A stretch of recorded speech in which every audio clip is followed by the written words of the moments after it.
तो भारत के लिए बांग्लादेश से जिसका डर सबसे ज्यादा था, वही करतूत बांग्लादेश के मोहम्मद यूनुस ने करना शुरू कर दिया है।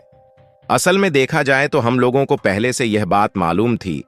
कि जिस तरीके से बांग्लादेश के तेवर भारत के खिलाफ देखने को मिल रहे हैं, इससे जल्द ही बांग्लादेश में चीन की आर्मी या फिर नेवी फोर्स एंट्री ले सकती है।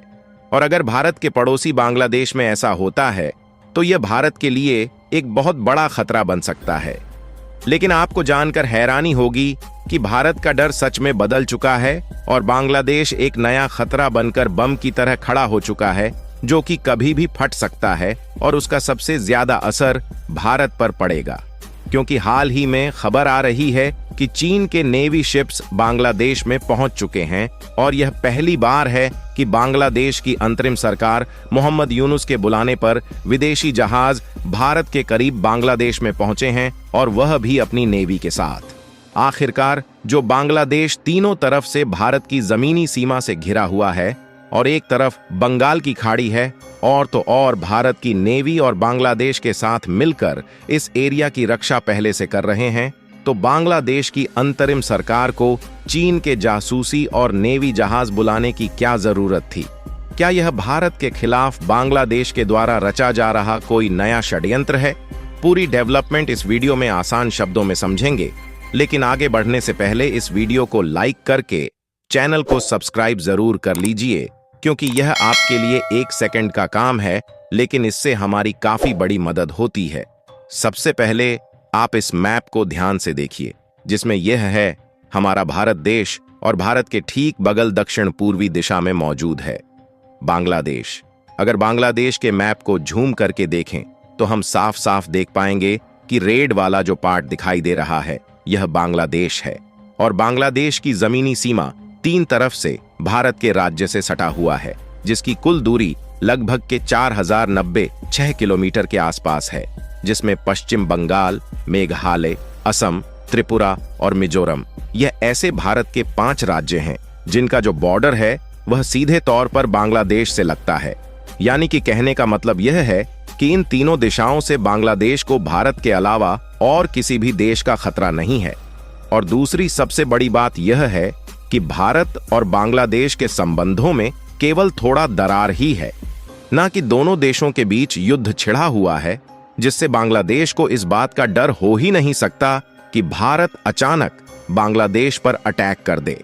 और अगर बांग्लादेश की चौथी डायरेक्शन पर नजर डाली जाए तो केवल यही वाली एक डायरेक्शन है जहां पर बांग्लादेश की सीमा से भारत के किसी भी राज्य की कोई भी सीमा डायरेक्टली नहीं सटी हुई है। और इस वाली डायरेक्शन में सीधे तौर पर बंगाल की खाड़ी, जहां पर भारत और बांग्लादेश दोनों देशों की कई नदियां समुद्र में मिलती हैं। और दूसरी सबसे बड़ी बात यह है कि बांग्लादेश को बंगाल की खाड़ी वाले एरिया से भी कोई खतरा नहीं है, क्योंकि बंगाल की खाड़ी पर नजर गड़ाए हुए भारत की नौसेना इसके अगल बगल पहले से ही लगभग 4 या 5 नौसेना बेस बनाए हुए हैं। और भारतीय नौसेना इस बात का विशेष ध्यान रखती है किसी भी बहाने कोई स्मगलर या फिर अवैध जासूसी जहाज बांग्लादेश या फिर भारत के अंदर इस वाले एरिया से न घुस पाए। यानी कि यह बात क्लियर है कि बांग्लादेश पर भारत के अलावा किसी दूसरे देश से हमला होने का कोई चांस ही नहीं बनता। लेकिन हाल ही में खबर निकल कर आ रही है, जिसमें साफ साफ बताया जा रहा है कि चीन की जो नेवी शिप्स है वह बांग्लादेश में पहुंच चुकी है। और शेख हसीना की सरकार जाने के बाद यह पहली बार है जब अंतरिम सरकार मोहम्मद यूनुस की तरफ से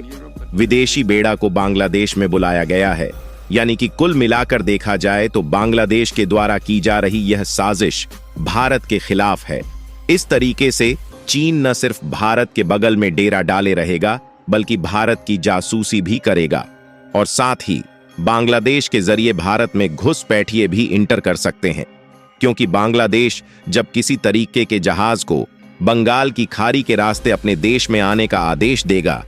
तो उस पर भारत भी ध्यान से निगरानी नहीं रख पाएगा कि कौन से जहाज जासूसी करने के लिए आ रहे हैं या फिर कौन से जहाज भारत के खिलाफ कोई साजिश रचने वाले हैं। और दूसरी सबसे बड़ी बात यह है कि जो चाइनीज नेवी अपने जहाज के साथ बांग्लादेश में आई हुई है, वह बांग्लादेश में लंबे समय तक रह सकती है और साथ ही इसका आवागमन बार बार होने वाला है, क्योंकि रिपोर्ट में बताया जा रहा है कि बांग्लादेश के जिस स्थान पर चीन की नेवी टीम जहाज लेकर पहुंची है, उसका फलीट यानी कि बेड़ा चटगांव बंदरगाह पर है, और बांग्लादेश में इसी जगह पर जहाज को डॉक करने के लिए एक नया बंदरगाह बनाया जा रहा है, और वह भी इस बंदरगाह को बनाने में चीन की मदद ली जा रही है। इसी के बहाने चीन ने जहाज के साथ अपनी नौसेना को बांग्लादेश में भेज दिया है, जिससे चीनी नौसेना को बांग्लादेश में ठहरने का मौका मिल गया है। आपको बता दें कि भारत के बगल में बांग्लादेश जो यह नया बंदरगाह बना रहा है, इसको मुख्य रूप से केवल डॉकिंग के लिए ही बना रहा है। यानी कि बांग्लादेश कहीं न कहीं यह विचार जरूर बना रहा है कि वह इस पोर्ट का इस्तेमाल करके अपने व्यापार को दुनिया भर में बढ़ाएगा, क्योंकि जिस तरीके से बंदरगाह का निर्माण किया जा रहा है, इससे यह बात जाहिर है कि इस बंदरगाह का इस्तेमाल सामान को उतारने और लादने के लिए किया जाएगा। यहां तक चीन सिर्फ बांग्लादेश को पैसे देकर ही उसकी मदद नहीं कर रहा है, बल्कि इसके निर्माण की प्रक्रिया में भी उसकी मदद कर रहा है। लेकिन सवाल खड़ा होता है कि जब बांग्लादेश की व्यापार इंडस्ट्री पहले से ही मिट्टी में मिल चुकी है, तो आखिरकार यूनुस जी उसको बढ़ाने के बजाय चीन को बुलाकर भारत के बगल में इस तरीके की करतूतें क्यों कर रहे हैं? तो इसका सीधा सा जवाब यही है कि इस बंदरगाह को बनाने के लिए चीन फाइनेंशियल सपोर्ट कर रहा है, और वह इसके निर्माण की प्रक्रिया में भी मदद कर रहा है। इसलिए बांग्लादेश को लग रहा है कि उनका सारा काम फ्री में हो जा रहा है, और जब इनके द्वारा यूनाइटेड नेशन में हाथ फैलाने के बावजूद भी पैसे की मदद दूसरे देश नहीं कर रहे हैं, तो केवल चीन ही उनकी मदद करने के लिए अपना हाथ आगे बढ़ा रहा है। इसलिए चीन को यह अब्बा की तरह देख रहे हैं। लेकिन यहां पर मोहम्मद यूनुस को यह नहीं समझ में आ रहा है कि चीन ऐसे कारनामे बांग्लादेश के लिए नहीं, बल्कि अपने खुद के फायदे के लिए कर रहा है। यह बात पिछले महीने की है, जब यह खबर सामने निकल कर आई थी कि चीन अपनी सोलर प्लांट की मैन्युफैक्चरिंग यूनिट बांग्लादेश में सेटअप करने जा रहा है, और मोहम्मद यूनुस ने इसकी परमिशन भी दे दिया है। यानी कि चीन ने प्लान बनाया है कि बांग्लादेश में वह सोलर पैनल की मैन्युफैक्चरिंग करेगा, और मेड इन बांग्लादेश के नाम का फायदा उठाकर दुनिया भर में अपने रद्दी क्वालिटी वाले सोलर पैनल एक्सपोर्ट करेगा,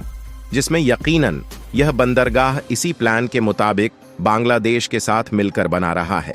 क्योंकि चीन अपने इलेक्ट्रॉनिक व्हीकल और सोलर पैनल को डायरेक्टली अपने देश से एक्सपोर्ट नहीं कर पाता।